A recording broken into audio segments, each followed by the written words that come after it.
If you thought the internet had already seen its worst, think again. Tonight, a so-called documentary detonated timelines everywhere, and the names at the center are bigger than the shock itself. Joe Rogan, Diddy, and a video nobody expected to surface. Welcome to Back Archives, where secrets don't whisper, they explode. What happens when power meets silence, and silence finally cracks? Sources claim a leaked clip tied to Diddy and his daughter Ava Baroni slipped past every gatekeeper, raising questions nobody wants to answer. Is it context, coincidence, or a carefully buried truth? The internet couldn't believe it, and you won't either. Clips vanished, accounts locked, comments flooded in. One fan wrote, "Bro said too much, and they tried to erase it." Another asked the question everyone's scared to ask. If this is real, who's protecting who? Rogan's rollout felt calm, almost surgical, but the reactions were chaos. Old interviews resurfaced, timelines didn't add up, and suddenly, a decade of rumors felt uncomfortably close to proof. If you were in this position, same pressure, same threats, same spotlight, what would you do? Stay quiet or press play? Let's break it all down, because once the story starts, it gets uglier. The story doesn't start with a leak. It starts with silence. The kind of silence that follows power, money, and decades of people knowing when not to ask questions.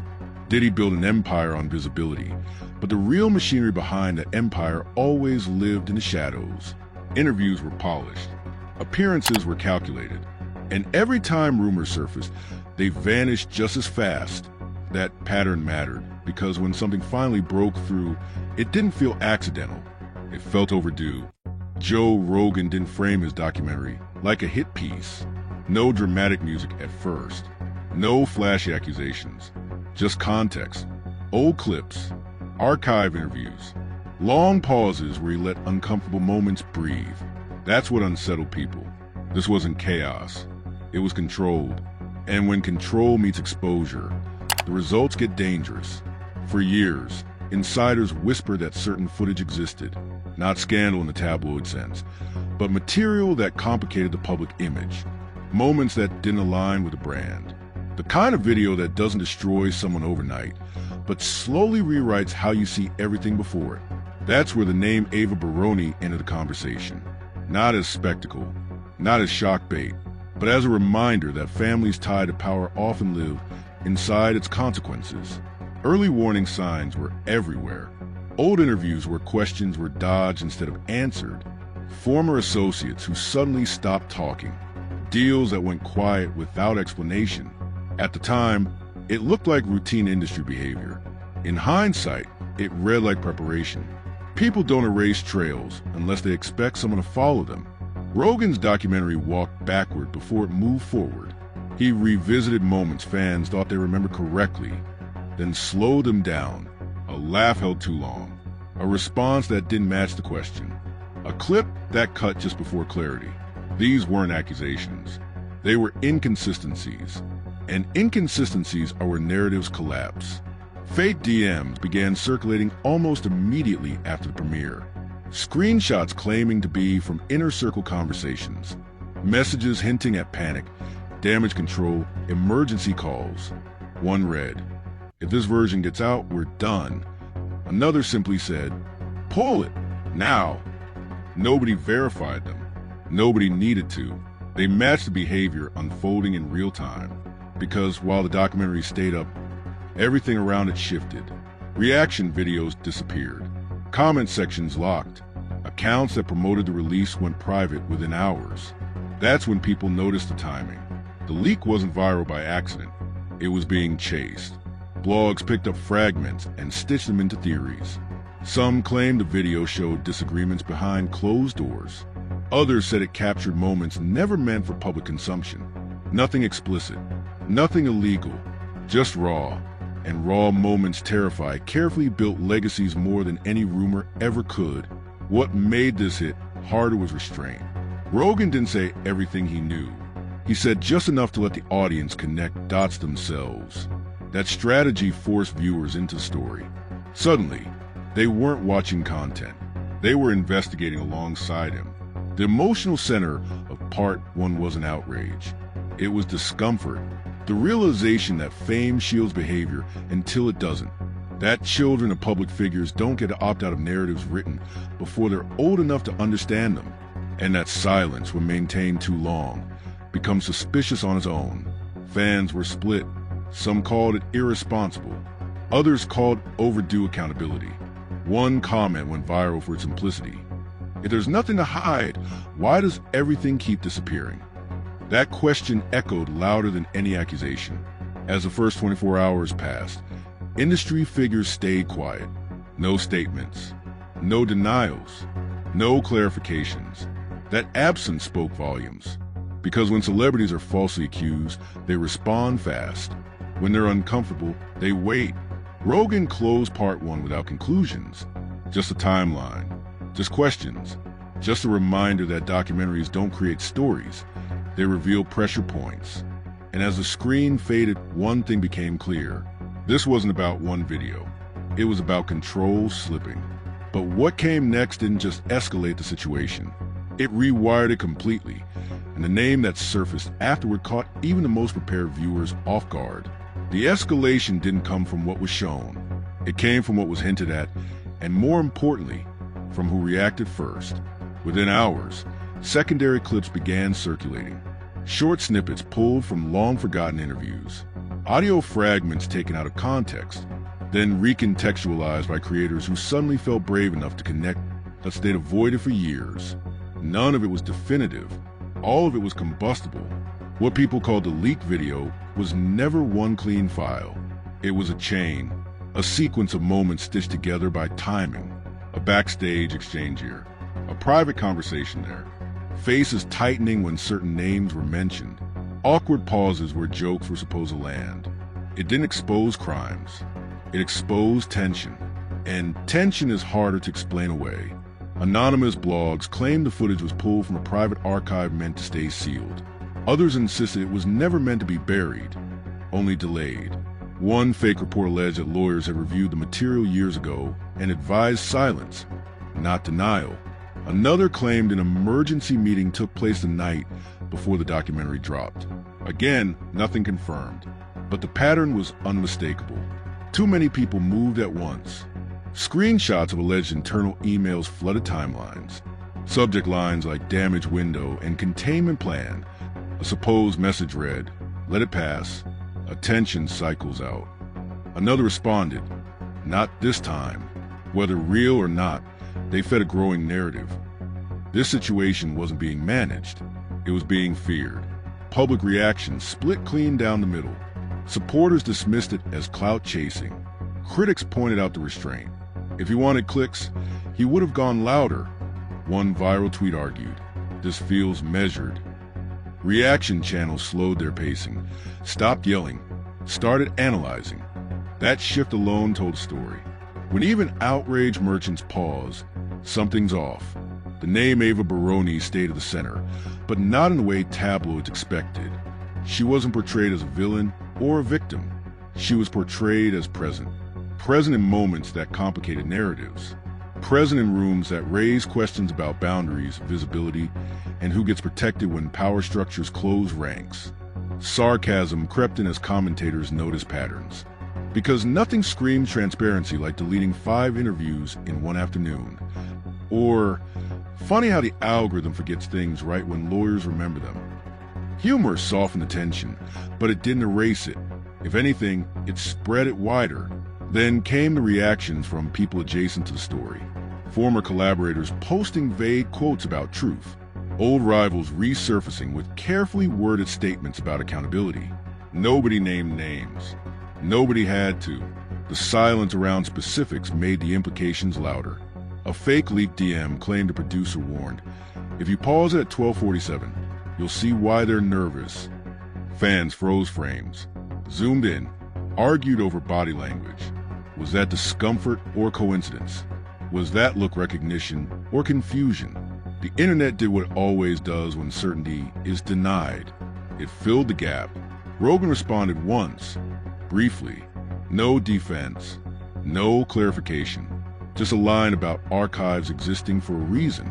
That was enough to reignite everything. Because archives imply history. and history implies patterns.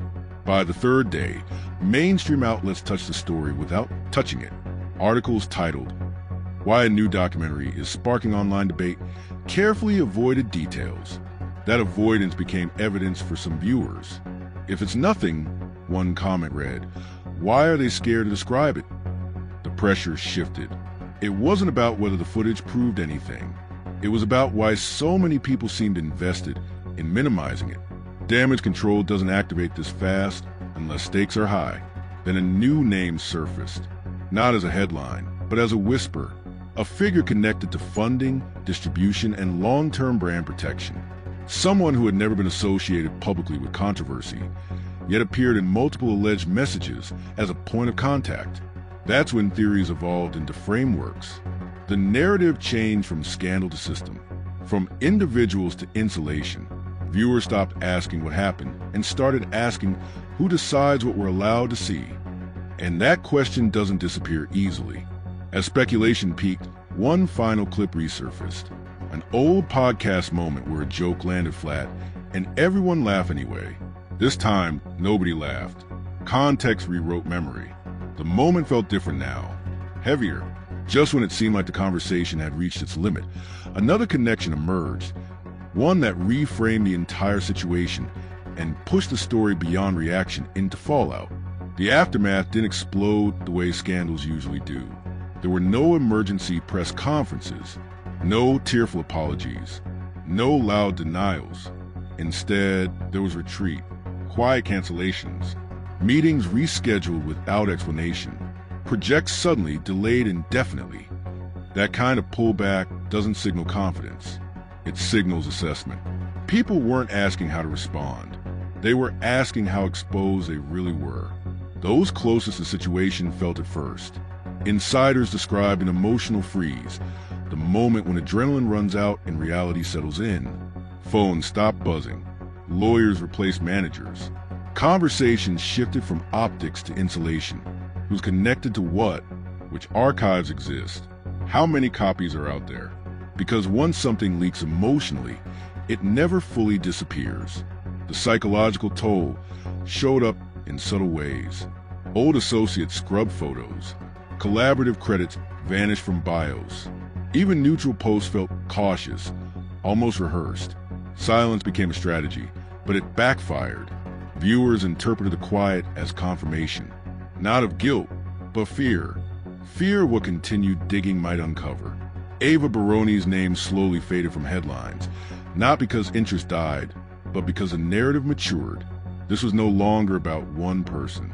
It was about how proximity to power reshapes lives before consent is possible.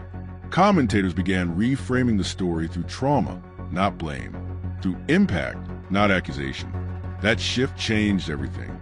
Fake reports surfaced claiming internal wellness checks were conducted behind the scenes. Whether true or not, the idea resonated. Pressure like this fractures identities. Public figures learn perform strength, but private reckoning doesn't follow scripts. Regret doesn't trend. Panic doesn't monetize cleanly.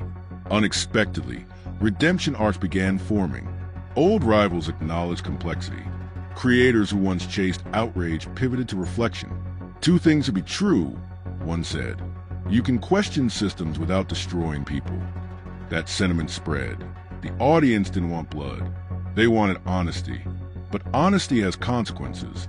Another alleged message leaked, hinting at a final safeguard. A vault, a set of materials only accessible if certain lines were crossed. No proof, no confirmation, just enough to suggest deterrence. That implication alone shifted power. Because leverage doesn't need activation to be effective.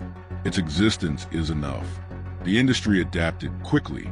New clauses appeared in contracts. Archive ownership tightened. Control mechanisms refined. If anything, the fallout made systems smarter, not weaker. That realization unsettled viewers more than the original footage. Change didn't come from exposure. It came from fear of repetition. Rogan never followed up directly. No sequel episode. No victory lap. That restraint became the closing statement. He didn't need to escalate. The conversation had already outgrown him. Once narratives detach from narrators, they evolve independently. As weeks passed, attention drifted, but residue remained. Comments resurfaced under unrelated videos. References slipped into conversations. The story became shorthand for something larger. A reminder that fame doesn't erase accountability. It delays it, and delay compounds impact. Some claim the truth would never fully surface. Others believed it already had, just not in the way people expected. Not as a smoking gun, but as a mirror, a reflection of how much we tolerate when success blinds us. In the end, no arrests were announced, no definitive proof released, just an uncomfortable recalibration. People watching more closely, speaking more carefully, questioning narratives they once accepted whole. And then, quietly, the archives went dark again. No announcements, no explanations, just absence. Ava Baroni vanished from public discussion. Diddy retreated into controlled appearances. The machine recalibrated. But disappearance is an erasure. The internet remembers patterns, even when details fade. And long after the clips stopped circulating, one truth lingered. The footage didn't destroy anyone. It just reminded the world how fragile control really is, and how once a secret is seen, it never truly leaves. So now the question isn't whether this documentary crossed a line. The real question is why that line existed in the first place. Why certain stories sit in archives for years. Why some footage is labeled context, while other footage is labeled dangerous. And who actually gets to decide the difference? Because nothing you just heard exists in isolation. This wasn't about one clip, one family, or one podcast. This was about how power survives pressure, how silence becomes policy, and how truth doesn't always arrive as proof. Sometimes it arrives as discomfort you can't shake. Think about it. If none of this mattered, why did so many people move so fast to erase it? Why did reactions disappear? Why did conversations stop mid-sentence? Fear doesn't activate unless something real is at stake. Now ask yourself this. If you were in that position, same influence, same protection, same ability to bury things, would you choose transparency or control? And if you were on the other side of it, would you want the truth, even if it made you uncomfortable?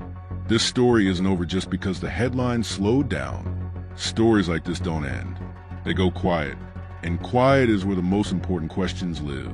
So I want to hear from you. Do you think this was responsible exposure or reckless timing?